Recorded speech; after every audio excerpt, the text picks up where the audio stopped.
राधे दोस्तों, स्वागत है आप सभी लोगों का एक बार फिर से आपके अपने चैनल पर। ठाकुर बाके बिहारी जी सभी की इच्छाएं पूरी करें और राधा रानी सभी के घर में मंगल करें। आज हम इस वीडियो में शेयर करेंगे कि हम किस शिवलिंग की पूजा अर्चना करते हैं और उस शिवलिंग का क्या महत्व होता है। साथ ही हम देखेंगे कि काले रंग के शिवलिंग और सफ़ेद रंग के शिवलिंग का क्या महत्व है और उनमें क्या अंतर है। इसके अलावा हम शिवलिंग की पूजा करते समय किन बातों का ध्यान रखना चाहिए, इस बात पर भी चर्चा करेंगे। तो चलिए वीडियो शुरू करते हैं। सबसे पहले हम सफ़ेद शिवलिंग के बारे में जानते हैं। तो आपने देखा होगा अपने घर में भी, मंदिरों में भी सफ़ेद रंग के पत्थर के शिवलिंग या सफ़ेद पाषाण के शिवलिंग पाए जाते हैं। अगर आप अपने जीवन में शांति पाना चाहते हैं तो आपको सफ़ेद शिवलिंग की पूजा अर्चना करनी चाहिए, क्योंकि देखिए जो सफ़ेद रंग होता है वह शांति का प्रतीक होता है। इसीलिए भगवान शिव को पूजन करते समय सफ़ेद फल, सफ़ेद वस्तुएं, अक्षत आदि समर्पित करने चाहिए। सफ़ेद रंग की वस्तुएं समर्पित करने से भगवान शिव की जो कृपा होती है, जो हमारी आंतरिक शांति होती है, वो हमें शीघ्र ही प्राप्त हो जाती है। इसके अलावा सफ़ेद रंग के शिवलिंग में शिव और शक्ति यानी कि मेरे भगवान भोलेनाथ और माता गौरी दोनों का ही वास माना जाता है।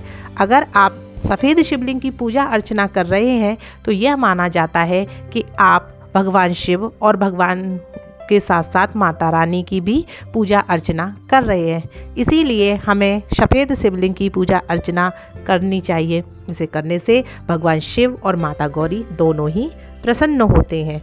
अब इसके बाद हम देखते हैं कि जो काले शिवलिंग होते हैं या काले रंग के पत्थर के जो या पाषाण के शिवलिंग होते हैं, उनका क्या महत्व होता है। तो देखिए आपने अपने आसपास देखा होगा मंदिरों में काले रंग के पाषाण के शिवलिंग बहुत ही ज़्यादा पाए जाते हैं। काले रंग के पाषाण के जो शिवलिंग होते हैं उनमें नकारात्मक ऊर्जा को अवशोषित करने की क्षमता होती है, यानी कि शिवलिंग के आसपास और शिव मंदिरों के आसपास जितनी भी नकारात्मक ऊर्जा है, अगर आप काले रंग के पत्थर के शिवलिंग के मंदिर में जाते हैं तो आपके आसपास या आपके अंदर भी जो नकारात्मक ऊर्जा है उसे भगवान शिव अपने अंदर खींच लेते हैं। इसीलिए काले रंग के पत्थर के जो शिवलिंग होते हैं उनकी पूजा अर्चना करने का बहुत ही ज़्यादा महत्व शिव पुराण में बताया गया है। इसके अलावा शिवलिंग पर इसीलिए जल चढ़ाया जाता है ताकि उन्होंने जो नकारात्मक ऊर्जा अपने अंदर अवशोषित कर ली है वह दूर हो सके। इसके एक बात और है, जो काले रंग के पत्थर की या काले पाषाण के जो शिवलिंग होते हैं उनमें ब्रह्मा, विष्णु और महेश तीनों देवताओं का वास माना जाता है।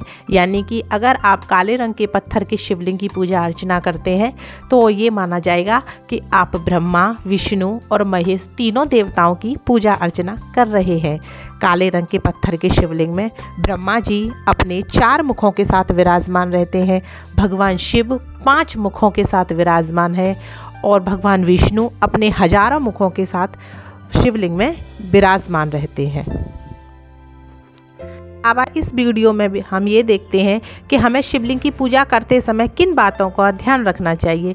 तो देखिए दोस्तों, पुराणों में यह बताया गया है कि शिवलिंग की पूजा करते समय हमारा जो मुख है वह उत्तर की ओर होना चाहिए। यानी कि जब हम पूजा कर रहे हैं तो हमारा जो चेहरा है वो उत्तर दिशा की ओर रहना चाहिए। इसके पीछे जो बात है उसे जानने के बाद आप हर बार उत्तर दिशा की ओर मुख करके ही भगवान शिव की पूजा अर्चना करेंगे।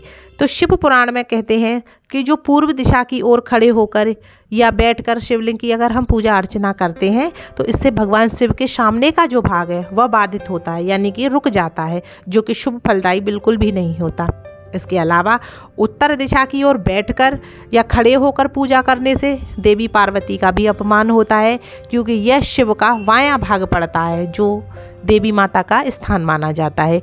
इसीलिए दक्षिण दिशा में बैठकर सामने की ओर यानी उत्तर की ओर मुख करके ही हमें हमेशा शिवलिंग की पूजा अर्चना करनी चाहिए। आप दक्षिण दिशा में बैठ जाइए, भगवान शिव की दक्षिण दिशा में बैठिए, जहाँ शिवलिंग है वहाँ से आप दक्षिण दिशा में बैठिए और आपका जो मुख है यानी कि आपका जो चेहरा है वो उत्तर दिशा की तरफ होना चाहिए। और इस तरह से बैठकर अगर आप पूजा अर्चना करते हैं तो ये बहुत ही ज़्यादा फलदायी मानी जाती है। आपकी जो पूजा है वो दोष मुक्त होती है और लाभदायक होती है। अच्छा लगा हो तो वीडियो को लाइक कीजिएगा और इस चैनल को अपना समझकर सब्सक्राइब ज़रूर कीजिएगा। राधे राधे।